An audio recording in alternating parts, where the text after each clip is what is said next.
Welcome back, everyone, to the Bears Profit Plays live show here in our YouTube channel. Another light and breezy night, kind of a choose-your-own-adventure kind of night. We don't really know what we're going to talk about yet, but we are going to break down some NFL games, some NBA games, and some college basketball games, at least one top 25 matchup in college basketball. So, Trey, we're going to have the dog of the week also in the parlay lock. You want to get right into these plays, and we are going to start in the NFL with kind of a stinker of a game, but kind of a big game. The Baltimore Ravens going up against the Pittsburgh Steelers. The Ravens, they're going to be sitting a ton of people. They're plus, looks like 3.5 right now. Over under is 34. Early reports, hurricanes coming through, Trey. That's what I heard. Not an actual hurricane, but a hurricane. A lot of wind, a lot of rain in this game. Who do you like? All right, guys. It's going to be a very, very entertaining game to watch. Both teams, they have something to play for in this game. The Steelers, they have a chance to make the playoffs, obviously, and the Ravens, they have already locked up the 1 seed, but I know that they would love to knock out the Ravens, or I know that they would love to knock out the Steelers out of the postseason competition. And it appears that the Ravens, everyone knows this by now, they are sitting Lamar Jackson in this game, and that means they're throwing out Tyler Snoop Huntley at their quarterback spot. And a lot of people forget he actually made it to the Pro Bowl last year because he played very well in Lamar's spot whenever Lamar got injured late in the year.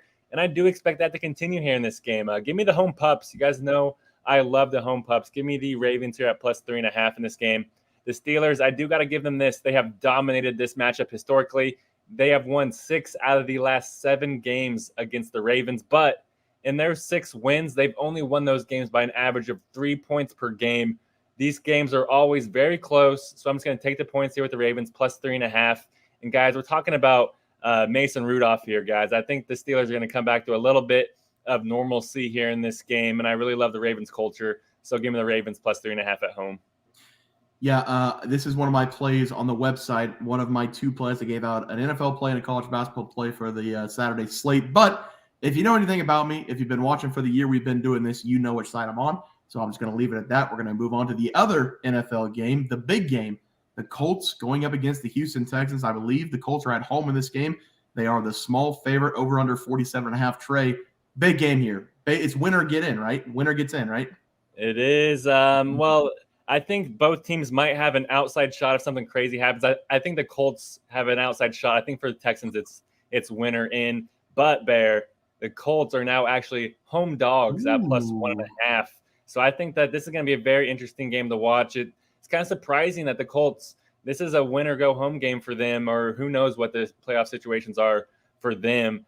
But at the end of the day, they know that they need to win this game, and they're at home, and they're underdogs here in this game. And I think that speaks volumes on how at least Vegas and maybe the public thinks this game's going to go. Give me the Texans here on the money line. I'm going to take them at minus 120. This Texans team is kind of what the Colts team was way back in the day whenever they had Andrew Luck. They got Andrew Luck, and they instantly were a better team, playoff team, made the playoffs, and I think won in the first round against the Kansas City Chiefs that year. So I think this Texans team kind of has a little spice of that, a little slice of that. I think the Texans are going to come in this game, be prepared for a battle. They're coming in this game kind of fully healthy, besides a little bit of their wide receivers. Tank Dell is obviously out, but Dameon Pierce and Devin Singletary, those 2 guys have been a great backfield duo, and I think they're going to try to run the ball throughout this game and then play action over the Colts' head. I love the Texans on the road in this game. Give me them here on the money line against the Colts. Yeah, guys, if you are watching this, drop any comment you want on any game you want us to break down. Anything, college basketball, NFL, NBA. We're going to be talking about anything and everything tonight. Yep. Yeah, I mean, I agree with you with the Texans. I think they're going to win the game, but I'm not confident enough to give them out as a pick. So I'm going to take the over 47. I think both teams are going to run all up and down each other. I think the defense for both sides is really bad. But could we just take a second? D'Amico Ryans and Shane Steichen, I believe is his name, of the Colts. Holy hell. I mean, what a coaching job these 2 coaches have done this season. Both of these teams, Colts were more favored to make the playoffs than the Houston Texans, but both of these teams fighting for a playoff spot in the last game. Neither fan base saw this coming. So congratulations to both fan bases. If you want a side, I would take the Texans because they have the better quarterback in C.J. Stroud, but I'm going to take the over in this game. I don't think anybody's going to be able to stop anybody. We're getting a dome. It's going to be perfect conditions. C.J. Stroud, Gardner Minshew battle it out for the last playoff spot in the AFC. But that's going to be my opinion. Let's go over to the NBA. We're going to be breaking down some of these NBA games. Are we going to go to the full slate, Trey? I think I don't know if there's only 4 games. So we can go to the full slate. And, guys, like Bear said, if there's any game you want us to talk about, drop it below. And it can even be a game tonight on Friday. We're recording at 7:12. There's a ton of late games tonight in the NBA, and there's a lot of college basketball games left. So if you're kind of unsure on a game tonight, or you want to get our opinion on it, drop it below in the comments, and we can go over that game for you. But yeah, Bear, we got 4 games on the NBA slate. We can go over all of them. I know that a couple of us might have one on the member side, but we can talk about what we can. Yeah, I want to make sure I don't give out the member play. All right, I've got the Jazz and 76ers game as a member play. Do you have anything as a member play? My member play is for Colorado at Arizona State tomorrow, college basketball. So okay, we're good. All right, let's start with the Knicks going up against the Washington Wizards. It's a great start. The Knicks are -8, over under 238.5. I've got 2 plays. Trey, you ready? Can you guess what they are? I'm going to guess you're probably going this is what I would go, probably the Knicks team total over and the Knicks -7.5. You got it perfect. Knicks team total over and the Knicks -7.5. The Knicks, though, they made a very poor mistake. I mean, you can't send RJ Barrett and Emmanuel quickly for OG, even if you did get a pick back in return. I don't even know if they got a pick back in return. Nope. But Emmanuel quickly and RJ Barrett for the Raptors right now, I mean, that team looks very good. I don't know if you've watched the last couple of games. Raptors look really good. Knicks kind of falling apart a little bit, but good thing is for them, Wizards are playing right now. They're going up against the Cavs, so you know how that game's going to go. And then they're going to go back home, and then they get their teeth knocked in again against the Knicks. So I'm going to take the Knicks -7.5 and the Knicks team total over. The Wizards can't stop anybody, Trey, and it's embarrassing. But those would be my 2 plays for that game. Yeah, copy and paste everything that Bear just said. That's hilarious that I guessed that right. Goes to show that we're on the same wavelength here. But these 2 teams could not be further apart. The Knicks, they come this game with a winning record straight up and ATS, but they are 9-11 on the road this season, which is no bueno. But the Wizards, they are just an abysmal team. They're 3-11 at home this season, which is even more no bueno. And these 2 teams, they've already played once this season. It was in Washington, and the Knicks, they won that game by 21 points. I do expect a similar result, so I'm going to back the Knicks -7.5 and their over 122.5 team total. And I know that you said that they kind of maybe got screwed in that trade, but they are 2-0 so far since trading for OG Anunoby. They beat the Bulls and the T-Wolves, winning those games by an average of 11 points per game. They should easily beat this Washington Wizards team by double digits. The Wizards, they got their ass beat in their last game. They got beat by the Cavaliers, losing that game by 39 points. This Knicks team, they're trying to compete for a high seed in the Eastern Conference. This Wizards team, they're competing for a high draft pick. That's the difference, guys. Give me the Knicks here, -7.5, and their over team total. All right, it's time for honesty time. What side would you rather be on? Would you rather have Quickly and RJ Barrett with the pick or OG? I would go with the 2 guys just because I don't know about RJ Barrett's contract situation, but OG, he is a free agent, so the Knicks are taking a massive gamble that he is going to re-sign there. So I love RJ Barrett, honestly. OG, he's one of the most coveted guys, 2-way players in the league, so you can't go wrong with him. But RJ, he's just too young to want to give up. Didn't Emmanuel Quickly win 6th Man of the Year last year? I think he was 2nd place in 6th Man of the Year. How are you trading that battery off your bench? That's insane to me. But we're going to move on. We're talking about Thibodeau here. He doesn't give a fuck about offense. Dude, Tibbs doesn't. Yeah, Tibbs has the I don't give a fuck right now because his defense is playing really bad. So, yeah, I mean, Tibbs might have lost a step. Let's move on. Boston against the Pacers. Big game here. Boston -5.5. Over under is 245.5. I'm going to take the over. I'm not going to take a side. Boston lately, they can't stop anybody. They are actually mud stomping the Jazz right now. I think they have 70 points in the first half. Jazz have 35. But over the last couple of games, the Lakers scored 115 on them. The Detroit Pistons 122. The Raptors 118. So they can be scored on. And this Pacers team, look out. They're one of the better teams in the NBA in scoring. So I'm going to take the over. I'm going to stay away from the side and just take the over. Trey, what do you like? Yeah, if you guys want a game pick, I would go with the Celtics. But I'm actually just going to focus in on a team total here. And I'm going to go with the Celtics to go over their 124.5 team total. Guys, these 2 teams, they've played twice this year. In the game in Indiana last time that these 2 teams played, the Celtics, they did only score 112, so that does need to be noted. But then in the first matchup in this season in Boston, this Celtics team, they scored 155 against this Pacers team. I think that we could see that here again in this game, guys. If you're going to be watching our NBA game pick and player prop video tomorrow, you will know that my player prop was Jason Tatum. I think Jason Tatum is going to go off in this game for 30-plus points. He's been averaging 27 points per game so far this season. There is a massive massive chance for him to score 30-plus points here in this game. He's averaging 33.5 over his last 5 versus the Pacers and scored 30-plus in each of those 5 games. He's going to show up here whenever you factor in Jaylen Brown, Drew Holiday, Kristaps Porzingis, all the other guys that this Celtics team have. I just have a lot more confidence in them here, even if they're on the road, even if they're on a second game of a back-to-back. Like Bear said, they're already up 40 points. Their starters are not going to play very much in this second half. So I think they're going to enjoy rest and relaxation here, second half of the game today, and dominate against the Pacers tomorrow. So give me the Celtics over 124.5. All right, let's move right along. That Utah Jazz team is playing tomorrow. They're losing by 40 right now. They're going up against the Philadelphia 76ers. They are minus 12. Over-unders 237.5. This is my member play. I'm not going to talk about it. Trey, go ahead. God, this game is going to be very interesting. Both these teams, they could not be moving in different directions. The Jazz, they've actually been playing at least a little bit decent here recently, 7-3 over their last 10. That's significantly better than what the effort we were seeing out of this Jazz team earlier in the season. But this Philadelphia 76ers team, it's just rinse and repeat for them. They've been dominating teams all season long, especially at home, 13-4 at home this season. Jazz, they're only 5-14 on the road. 12.5 points is a lot, though, so that does need to be noted. These two teams, they have not played at all this season, and in both games last season, these two teams played. The 76ers, they did not win either of those games by double digits. So I'm going to take the Jazz here. I'm going to surprise a couple people, take the Jazz here plus 12.5. I feel like they're slowly starting to kind of see the team that we saw last year. Guys, a lot of people forget this Jazz team almost made the play-in tournament. They were in the playoffs for much of the season before I feel like their ownership came to their coach and said, guys, we can't make the playoffs. We need a tank. And then the last month of the season was rough for this Jazz team. But I think they're going to show up here in this game. I think they're going to surprise some people. Laurie and Walker Kessler, I think they're going to try their best to do what they can against Embiid. But I love the Jazz here at plus 12.5.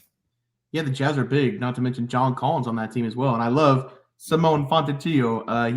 He's starting now. So, he's been a good addition to that team as well. But, you like the Jazz. We are going to move on to the last game in the NBA. The Bucks going up against the Houston Rockets. I gave this game out. You go ahead first. I want to make sure it's not a site or a member play. All right. I'm very excited to talk about this game. These two teams, this is going to be a defensive battle, guys. The Houston Rockets at home, we all know what they bring to the table. They shut down teams at home. And the Bucks, with Giannis and Dame Lillard, it is hard to shut them down. We saw what they did against the San Antonio Spurs in their last game. They did not cover, but they were pretty impressive. Giannis, he was unbelievable in that game. And Dame, he hit double-digit assists. So this Milwaukee team, they're coming in this game with a ton of momentum. This Rockets team, they're trying their best to keep up from their early season pace. They are going a little bit into normalcy, but they have won 2 games in a row against the Nets and the Pistons, 2 kind of mid-major teams, and we all know what the Pistons are, but the Nets, they're kind of mid-major. I'm going to take the Bucks here in this game. I'm going to take them at minus 4.5. I feel like the Rockets are not going to be able to keep up pace. Yes, the Rockets defense is very elite, especially at home, but at the end of the day, Alperen Sengun is not going to be able to guard Giannis. Jabari Smith Jr. is not going to be able to guard Giannis. There's no one that they can throw on him to slow him down. And what are we talking about? Dylan Brooks is going to guard Dame Lillard. Maybe Jalen Green's going to get his dose of Dame Lillard in this game. So I feel like the Bucks are going to control this game. Give me them here, minus 4.5 on the road. Yeah, I gave it as a free play. I'm not going to disagree with you. By the way, nobody loves Lillard more than me, but he is not having a good season. I went with the Rockets plus 5 in the game. The Houston Rockets on their home floor, they're a different breed. They are 14-5. They just lost 3 games at home, so it was 14-2. And, we were talking about the Bucks are going to score a ton of points, but the Rockets this season, they're the second best team on their home floor in defense, only allowing 105 points per game. And the Milwaukee Bucks, I feel like a couple years ago they were known for the defense. This season, they're bottom 5 in points allowed per game. They're giving up 121.2 points per game on the road. I think the Rockets keep this close. I think the only way that the Rockets win this game is if it's a low-scoring game, which I think it will be because they're at home. Usually when the Rockets are at home, they try to keep it a defensive battle. So I like the Rockets here with the points. I think that might even win this game outright, maybe like 110 to 106 kind of game for them. So I'm going to take the points with the Rockets as the play. Trey, let's go to – Well, real quick about this game, Bear. You were talking about their defense, and that made me remember I am an avid listener of the Hoop Collective podcast. I don't know if you saw this report.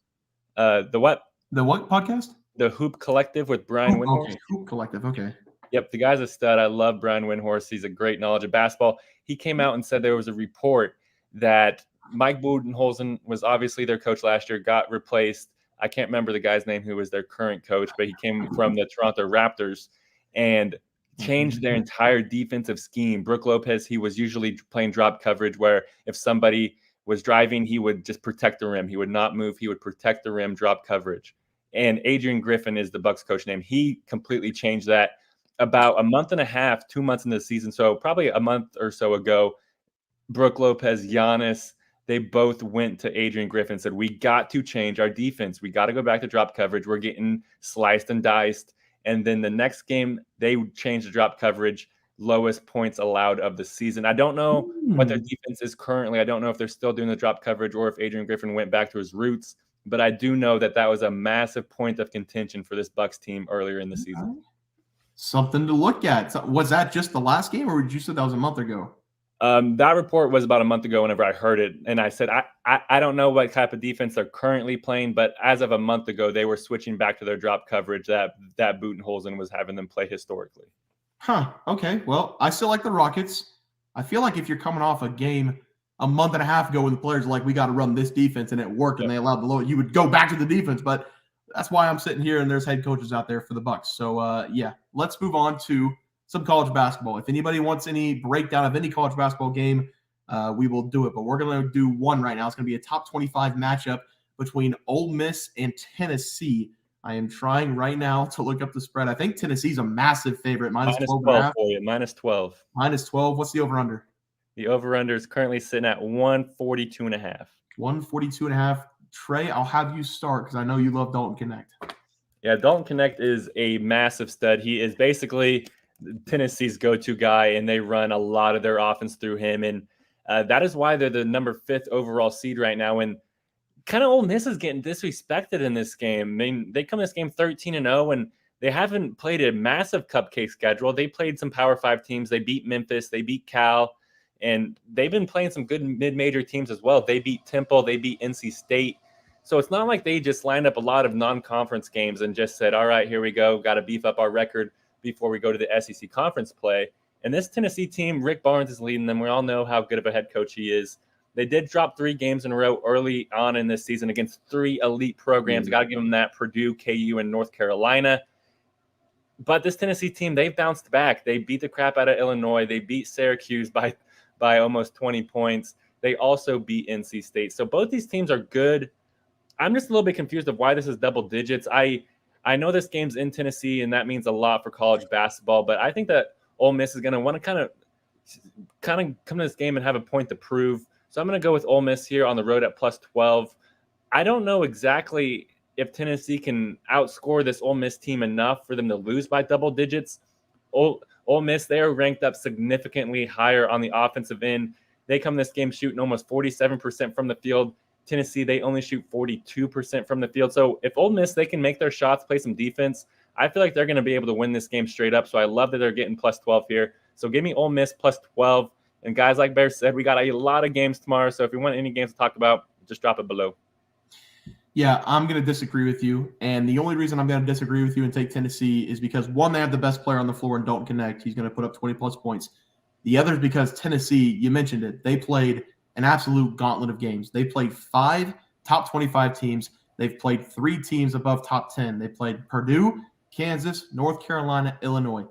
They won 1 of those 3 matchups, but that means they're battle tested. Ole Miss, they haven't lost a game this season, but take a guess how many top 25 teams they played, Trey.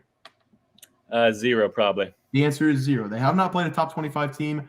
They are blowing these teams out. They're covering the spread as well, which is a good sign. Whenever you don't schedule a top 25 game and you're going up, you got the scheduling, right? They set the schedule, and you want to look at if they cover the spread against the bad teams. They're covering the spread against the bad teams, but Tennessee is also covering spreads against bad teams, and they did win a game outright against Illinois a couple games ago. So I'm going to take Tennessee minus 12 here. They're at home. Last season, they went to Ole Miss. The spread was minus 11 in Tennessee's favor. They won that game by 15 points. Ole Miss is bringing back basically the exact same players from last season, and they have to go to Knoxville this time. So I love the Tennessee minus 11.5 or minus 12 as the play. So give me Tennessee here. We will be opposite on that pick, and I kind of like it. Do we have anything else we want to break down? Yep, looks like we got a comment from Dennis Burns. Shout out Dennis for tuning in. Make sure to stick around, Dennis. You may win the $50 member giveaway. And guys, you still have a chance to become a member. Just go to our YouTube channel, click that join button. Only $4.99 a month, comes out to about 15 cents a day. Chance to win $50 every week, and our member plays every day. So yeah, it looks like Dennis says, what about Marquette at Seton Hall? He says Seton Hall may win this game outright. Seton Hall is currently playing at home in this game. So I don't hate that play, but I'm going to be going the opposite way of Dennis here. Give me Marquette in this game -4.5. They're just the better team, guys. You can't really trust Seton Hall in this game. I know that they have started off Big East play good. They beat Providence in their last game. Providence is a pretty good team with Bryce Hopkins. But this Marquette team, they are just on a completely different level. They were on a great pace to make a Final Four run last year before they lost to my K-State Wildcats. So got to love to see that. But at the end of the day, this Marquette team is good. They beat some great teams. They absolutely dismantled Texas by 21 points. They beat KU by 14 points. So I love this Marquette team. I feel like they have a mission, and it is to win the Big East. And it all starts with continuing the consecutive games won. And I think it's going to continue here in this game. So I love Marquette in this game -4.5. Yeah, and Dennis, I understand why you like Seton Hall because home court advantage in the Big East. I mean, you got to love it. I mean, look what Butler's doing tonight. They're only down by 4 points with a couple minutes left against UConn, the number 4 team in the nation. So, yeah, I understand the play. I'm going to go with Trey, though, with Marquette. I know people don't like this explanation, but whenever you got a home team and they're kind of a bigger dog, I think a small dog's 3 points or less. So if this is kind of a medium dog, you would like that to be a standalone game at night. I feel like the crowd's more energetic at night. So I'm going to go with Marquette here -5. Seton Hall, they did get a big win over Providence in their last game, but Bryce Hopkins, he went down with a gruesome injury, and that kind of sparked Seton Hall to win that game. I will say, though, again, Seton Hall is they're very streaky. They have wins against UConn by 15 and Missouri by 9. So I'm not entirely sure what Seton Hall team we're going to get. It seems like they're pretty good at home, but we have to take Marquette because this team can put up 100 points just like that. I mean, they can put up 100 points very easily. So I'm going to take Marquette with Trey, and we will end the day with a sweep of a team. Finally, we are on the same page there. All right, we have anything else? Just the dog and the parlay lock. All right, we will go to the dog. I'll have you start off with the dog. Yeah, guys, I'm going with the Cardinals here at +3. Oh, yeah. I really love the Cardinals in this game. I mean, Gannon, he looks like he is going to be a great NFL coach.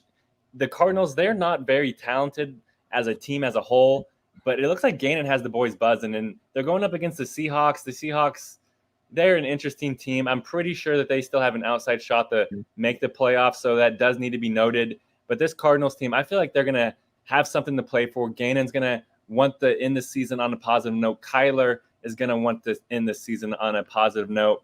And they've already came out and said that he is going to be our franchise quarterback. We're not going to go into this offseason looking for another one. So I think he's going to reward them with a massive win to end the regular season. The Cardinals, they don't really care about getting that high draft pick. They have the quarterback, so I think they're going to look to win this game. So give me the Cardinals at +3 and secure the win over Bear. Keep on making those points go up and up. Yeah, I think Seattle does have a shot. They need to win their game, and I think they need the Bears to beat the Packers on Sunday Night Football, if I'm not mistaken. I think that's how they get in. Maybe. I think that's how they get in. But it doesn't matter. I'm going to go to the Titans +4 to win this game outright. I'm doing this for one reason. Trey, did you see the Mike Vrabel clip? God, I fucking loved it. I was about to ask I mean, this dude.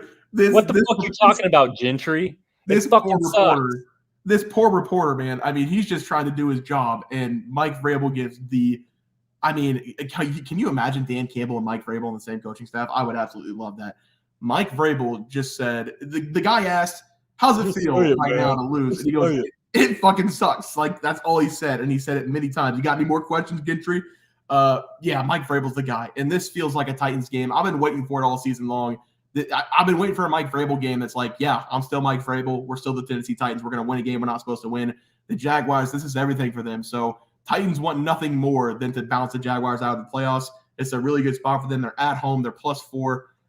It looks like Will Levis is not going to go. It might be Ryan Tannehill. But still, I think they get it done with defense. The Jaguars over the last 5 weeks have looked horrible. The only win they have against the spread and straight up been against the Carolina Panthers. So you can take that what you want. They're not playing good football. I think the Titans get it done. So I'm going to take a +4. This is going to be a Mike Vrabel game for myself. So let's move on to the parlay lock, and I'll have you start with the locks. Real quick, which one was more electric, the Dan Campbell Just say it, man. Just say it like I'm not here, man. I know what you want to say, man. I want nothing more than Dan Campbell to hire Mike Vrabel as the defensive coordinator for the Lions.